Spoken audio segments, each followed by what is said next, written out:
Së vijojmë transmitimin e drejt për drejt, zonja dhe zotrin, pak më parë kemi përditësuar së bashku të gjitha informacionet zgjedhore brenda vendit, votën e diasporës, qark për qark. Tani do të vijojmë të shohim më në detaje, ndalemi në qarkun e Elbasanit, të shohim aty si vijon procesi zgjedhor, për më tepër do të na informoj Shkëlzen Harko. Shkëlzen, përshëndetje. Përshëndetje, ashtu siç e thatë edhe ju, unë jam i pozicionuar në qarkun e Elbasanit dhe jam pikërisht në KZZ numri 52, e cila ka qenë një vatër e nxehtë zjarri për subjektet politike, madje edhe vetë të dy liderët kryesorë të partive të mëdha i kanë kushtuar një vëmendje të veçantë kësaj qendre votimi, ku her pas here e kanë vizituar në gjatë kohës së fushatës.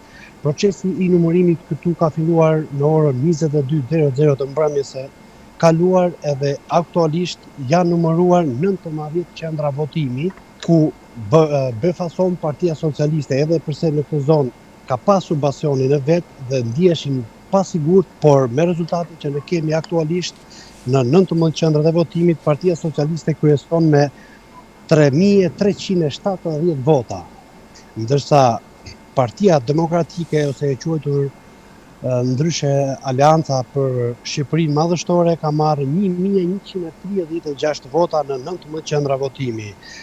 Ka pasur shumë nga partitë e vogla, të cilat thuajse nuk kanë marrë as edhe një vot, ku renditet si Partia Djathtas për Zhvillim me 0 rezultat, Demokracia e Re Sociale, Aleanca Demokracia e Re me 0 rezultat. Po ashtu është shoqëruar nga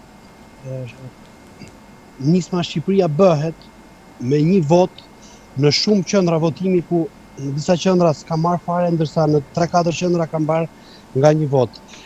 Këtu po vazhdon procesi i numërimit me 4 grupe numërimi, ku si të shifen, nëse mundet me kamerë që mund ta shifi pas shpinës time, po bëhet ndrimi i grupeve të numërimit, pasi grupi i parë vazhdoi pa ndaluar pjesën e numërimit nga ora 10 e mbrëmjes së kaluar deri në këtë momentin që ne po flasim.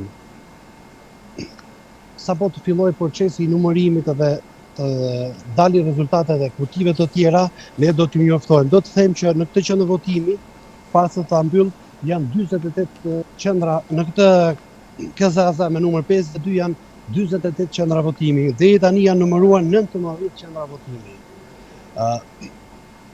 Është për të ardhur keq që edhe shumë flet të kanë dalë të pavlefshme. Në 19 qendra votimi kanë dalë 192 flet votimi të pavlefshme. Faleminderit Shkëlzen, falenderojmë, do të mbetemi në kontakt. Kjo është ecuria e deri tanishme procesit zgjedhor